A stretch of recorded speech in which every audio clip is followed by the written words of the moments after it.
Untuk materi yang ketiga, yang berjudul Obesity as a Disease, an Anti-Aging Perspective, akan dibawakan oleh Dr. Med. Dr. Maya Surjaya, MGizi SPGK IAAF. Beliau menempuh dokter umum di Freie Universität Berlin, Dokter der Medizin Freie Universität Berlin, spesialis di Universitas Indonesia, Master of Science di Universitas Indonesia, dan Fellowship Anti-Aging Metabolic and Functional Medicine in USA. Beliau juga bekerja di konsultan gizi klinik Gracia Patricia dan RSAL Dr. Minto Harjo, pengajar di FKU Krida, Ketua Pengembangan dan Hubungan Antar Interinstitusi Asosiasi PDGKI, dan Ketua Ilmiah di Perdaweri. Kepada Dr. Maya Surjaya, saya persilakan untuk membawakan materi selanjutnya. Terima kasih, Dokter. Terima kasih untuk perkenalannya, moderator. Dan cukup lengkap ya, dan di sini saya mendapat tugas sebetulnya ya dari Perdaweri untuk memberikan aspek tentang anti-aging perspektif, jadi perspektif dari anti-aging tentang bahwa obesity adalah suatu penyakit. Ya, kita semua udah jelas bahwa obesity adalah suatu penyakit, tetapi bagaimana sebetulnya dari anti-aging aspeknya. CV tadi sudah, sekali lagi thank you. Terus, nah ini yang ada di kita, bagaimana hubungan antara aging dan obesity ya.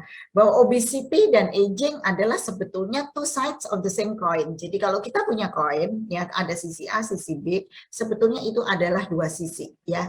Di mana obesity dan aging merupakan satu sisi dari sisi yang lainnya. Dan bahwa obesity accelerates aging process.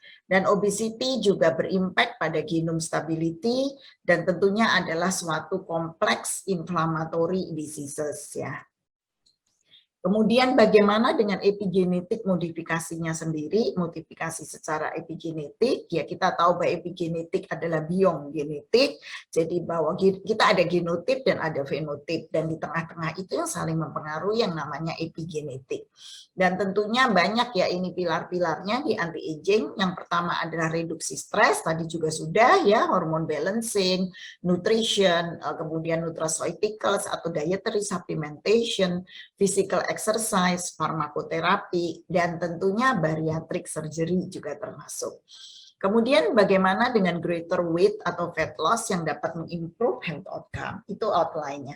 Kita tahu bahwa Indonesia bergerak menjadi aging society ya, bahwa kalau kita lihat proyeksinya itu orang-orang tua dengan bertambahnya usia harapan hidup, dia akan makin meningkat. Ya sekarang atau sekarang sudah more ya, maybe sudah di sini udah lebih dari 27 juta, maybe around 30 juta gitu ya yang di atas 60 tahun karena masih menggunakan kriteria di atas 60 tahun. Walaupun ada usulan yang katanya ya digantilah di atas 65 karena masih produktif, tetapi still masih dipakai yang 60 tahun dan kita lihat tidak hanya di Indonesia, tapi di mana-mana pun aging population akan terus bertambah. Nah, untuk refreshing diingatkan lagi adalah 9 hallmarks of aging. Berarti bahwa di atas itu ada yang merupakan primary hallmarks ya, kita lihat adalah genomic instability, bahwa genomnya tidak stabil. Kemudian adanya telomere attrition, kita ingat lagi ya telomer tadi ada gambarnya di depan bahwa telomer adalah di ujung-ujung kromosom, ada semacam nodes yang tidak mengandung genetik material di situ dan tergantung dari enzim telomerasenya. Jadi sebaiknya jangan pendek-pendek. Kalau ini nanti cepat terkikis, cepat tapi cepat pendek yang meninggal selnya ya. Dan kemudian ada namanya epigenetic alteration, nanti akan lebih banyak dibahas. Kemudian tentunya kalau proteostatisnya menjadi tidak seimbang, homeostasisnya, loss of proteostasis akan meng-cause damage ya. Sehingga damage itu akan menimbulkan yang namanya antagonistic hallmarks, sehingga adalah deregulated nutrient sensing, Nutrient sensing ini biasanya tergantung dari nutrisi yang kita makan, sehingga mengakibatkan pathway-nya ada mTOR, ada IGF-1, ada sirtuin, ada AMPK, ya.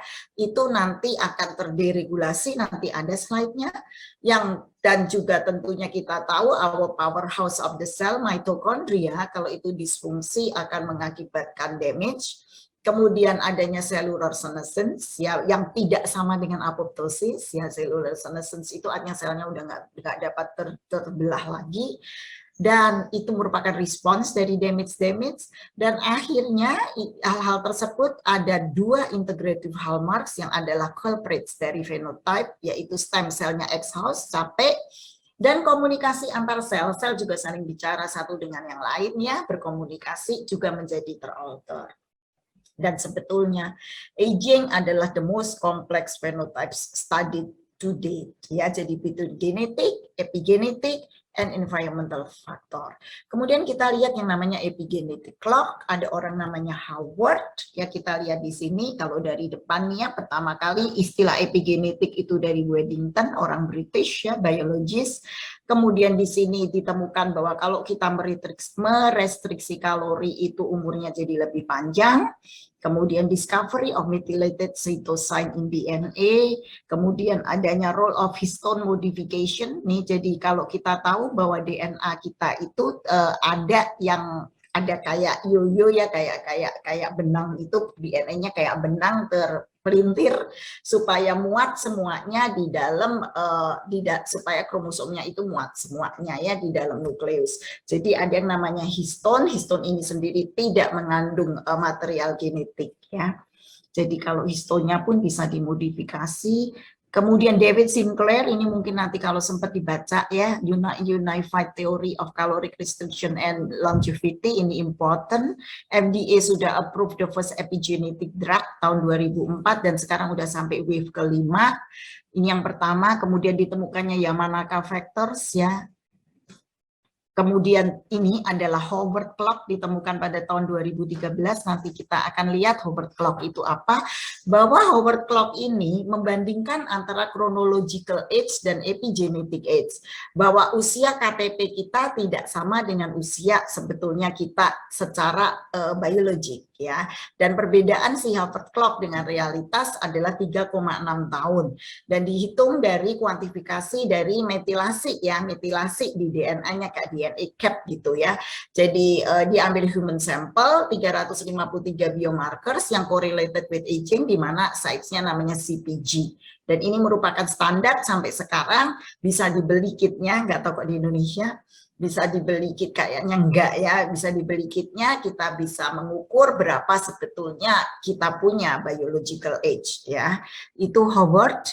Kemudian tentunya ada yang belakang-belakang sini, bahwa Howard clock juga udah ada lagi DNA methylation clock by deep learning. Deep learning ini adalah nama perusahaannya, dan di situ usianya itu sudah lebih pendek. Jadi kalau Harvard tadi kan masih lebih dari 3 tahun, kalau ini diskrepansinya hanya 2,77 tahun, ya.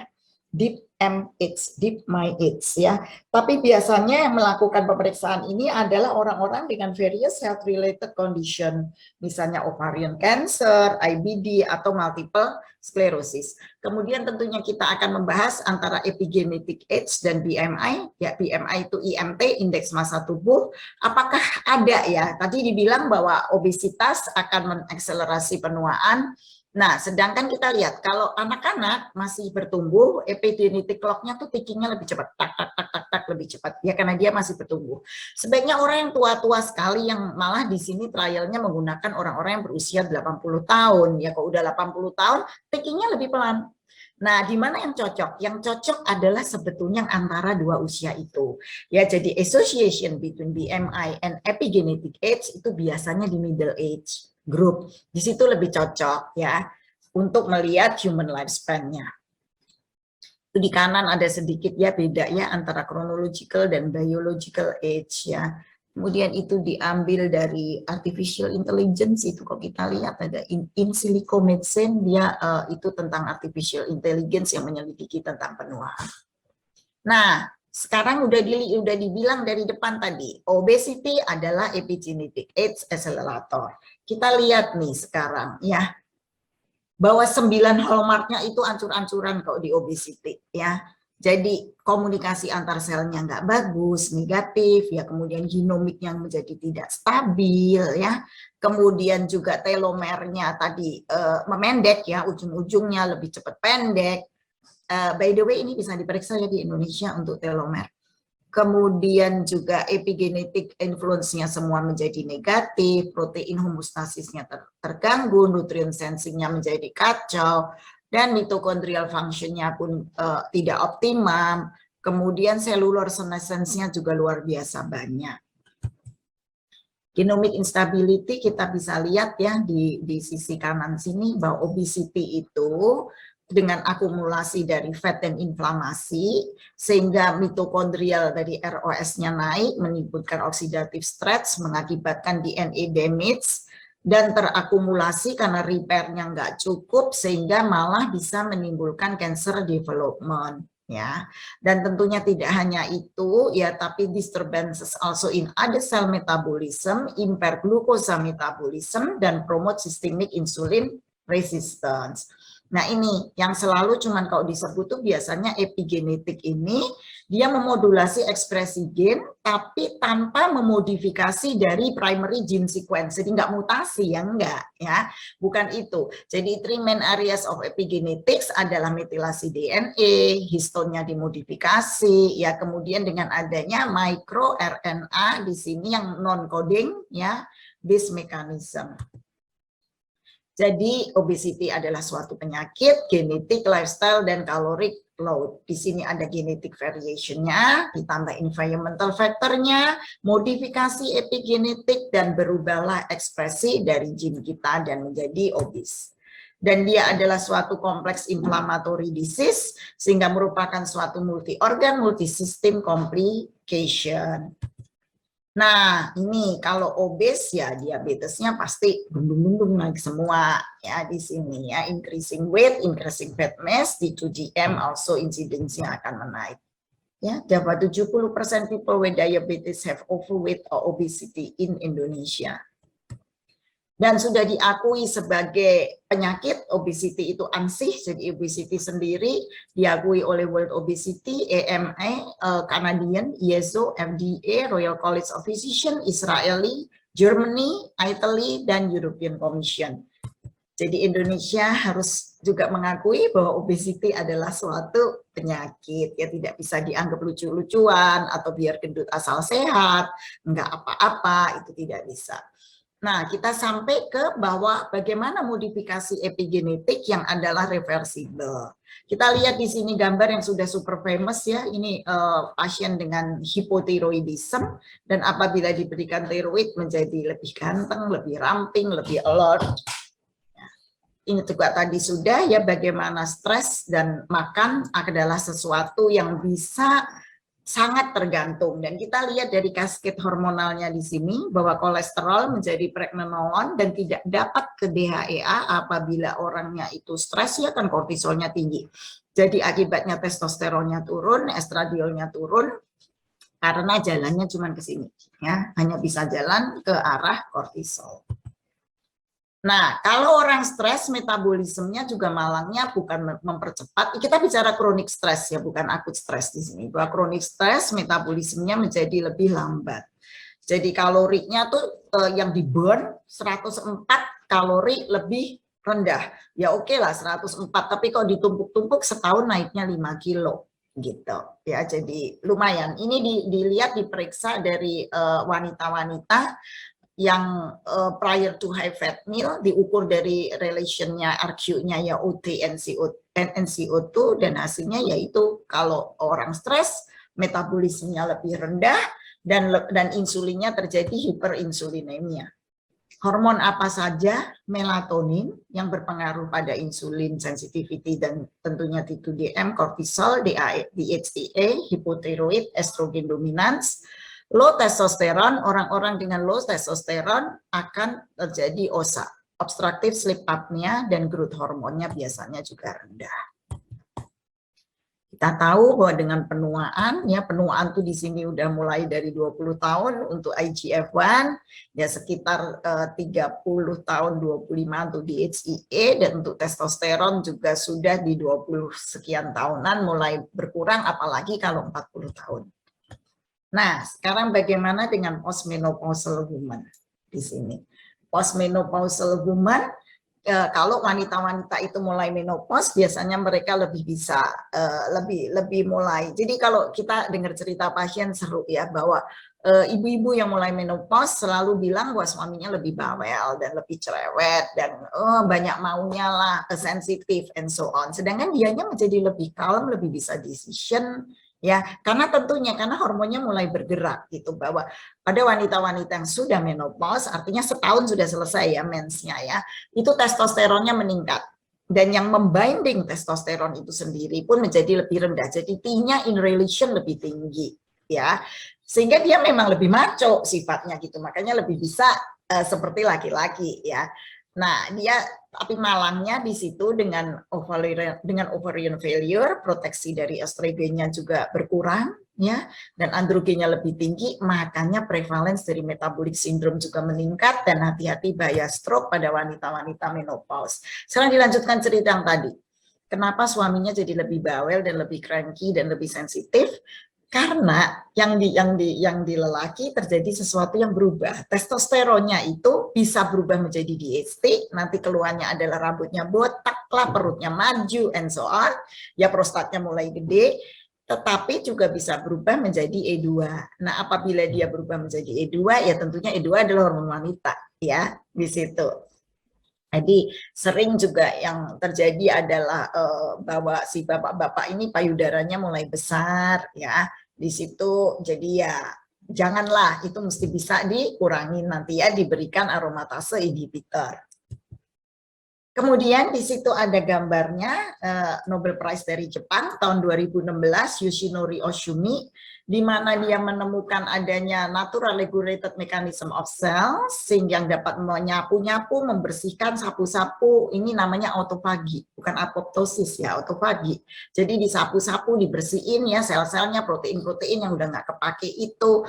Kemudian tentunya dengan intermittent fasting, salah satu upaya untuk anti-aging adalah dapat mengurangi tadi signal-signal dari nutrient sensing yang bernama mTOR ya. Jadi mTOR-nya ini dikurangin dengan fasting.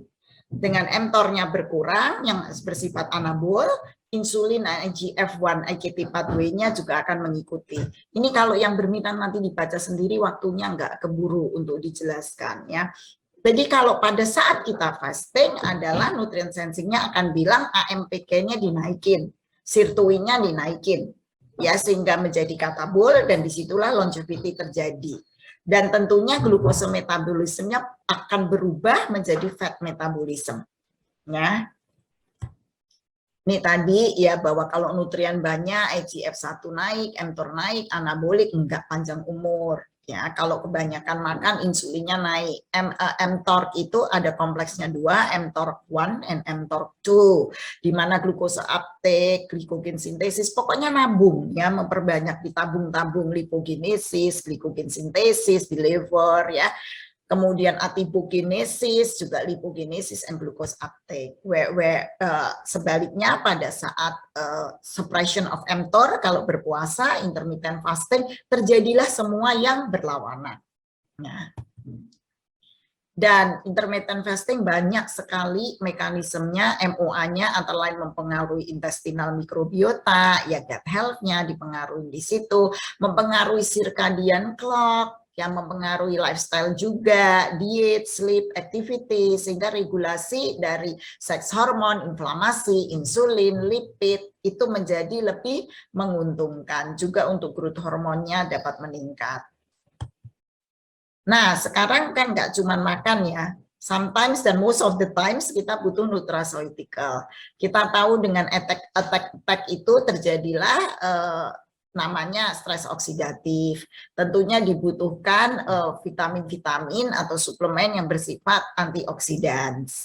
Ya, bahwa di sini pada obese woman daily intake of vitamin C di sini dan vitamin E ya akan mengafek mengurangi DNA damage di limfosit. Ya, dan tentunya dibutuhkan juga B and zinc. Ini ada beberapa suplemen ya yang mungkin bisa dibaca ya, Garcinia cambogia, green coffee bean extract, ya glukomanan dan banyak lain-lainnya, green tea, tidak banyak sebetulnya ya.